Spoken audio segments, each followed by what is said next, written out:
ہم قانون کے کٹہرے میں لے کر آئیں گے. یہ ایسی پروسیکیوشنز ہیں جو پاکستان میں پہلے نہیں ہوئی، لیکن انشاءاللہ اب یہ ہوں گی، کیونکہ آنے والے تمام وزرائے اعظم کو یہ پیغام دینا ہے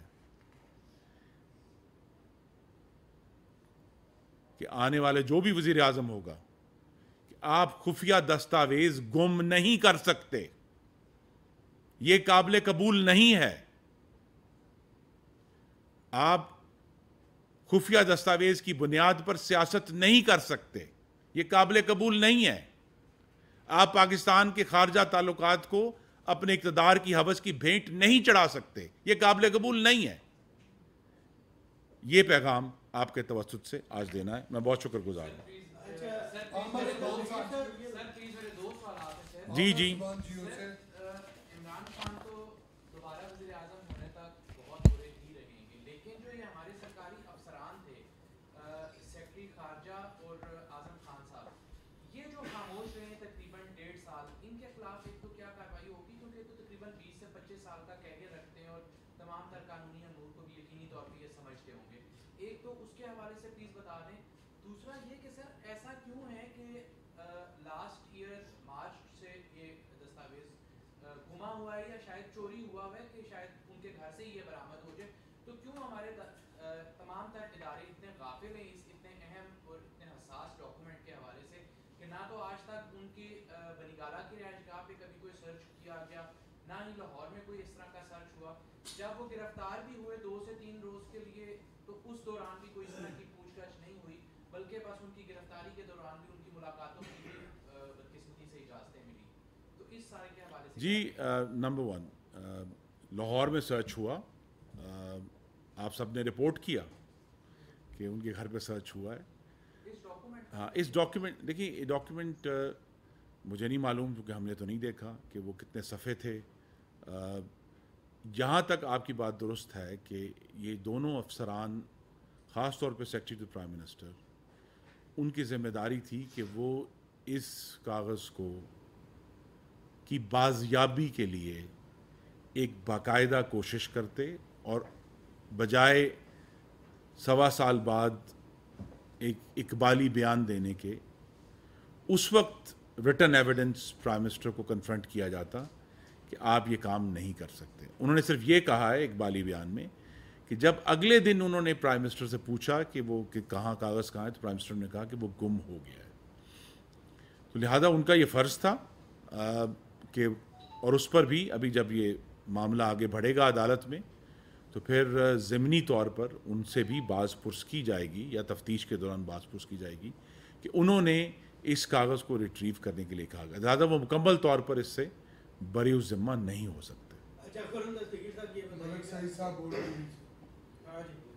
سال بعد آپ پریس کانفرنس چل رہی ہے. 1.5 سال کی حکومت کے دوران سائفر غائب ہونے کے حوالے سے جو ہے مختلف اطلاعات تو آتی رہی ہیں. تو حکومت کیا کر رہی تھی کہ آج اقبالی بیان آیا تو 2 سے 3 پریس کانفرنسز آ رہی ہیں. تو اب تک جو اس کی ڈومین تو وزارت خارجہ کے پاس ہے جس نے سنبھال کے رکھنا تھا. ان کی کتنے افسران کے خلاف کارروائی کی گئی ہے اور ابھی تک جو ہے سائفر کے حوالے سے وزارت خارجہ میں بھی کوئی انکوائری ہوئی ہے یا نہیں ہوئی. دوسرا سر 23 دن رہ گئے ہیں حکومت ختم ہونے میں اور 1.5 سال سے ہم یہی سن رہے ہیں کہ پی ٹی آئی کے چیئرمین نے یہ کیا لیکن ابھی تک ہمیں کوئی کارروائی جو ہے وہ ہوتی نظر نہیں آ رہی. اس کی کیا وجہ؟ آخری سوال یہ ہے سر کہ 23 دنوں کے اندر بجلی جو ہے وہ 4 روپے 96 پیسے مہنگی ہونے کے حوالے سے نیٹرا نے جو سفارش کی ہے تو کیا آپ کرنے جا رہے ہیں مہنگی؟ جی بجلی کے سوال ہم کسی اور دن پریس کو، ابھی بہت جلد اس پہ جب کابینہ فیصلہ کرے گی، کیونکہ ابھی تک صرف یہ نیپرا کی سفارش ہے. اس پر وزارت توانائی نے ایک باقاعدہ طور پر سمری بھجوانی ہے اور پھر کابینہ جب اپنا فیصلہ دے دے گی تو ہم آپ کے سامنے آئیں گے. جو یہ وزارت خارجہ کا معاملہ ہے، میں نے آپ کو بتایا کہ یہ 4 جگہوں پہ سائفر جاتا ہے، تو لہٰذا وزارت خارجہ کے پاس اپنی کاپی موجود ہے، پریزیڈنسی کے پاس بھی ہے اور افواج پاکستان کے پاس بھی ہے. صرف یہ سلیکٹڈ سابق وزیر اعظم کے ہاتھوں سے گم ہو گئی، اور یہ گم ہونے کا میں پھر کہوں گا یہ اس پر کسی بھی طرح یقین نہیں کیا جا سکتا کہ ایک ایسا ڈاکیومنٹ جو ان کے حوالے کیا گیا اور وہ گم ہو جائے.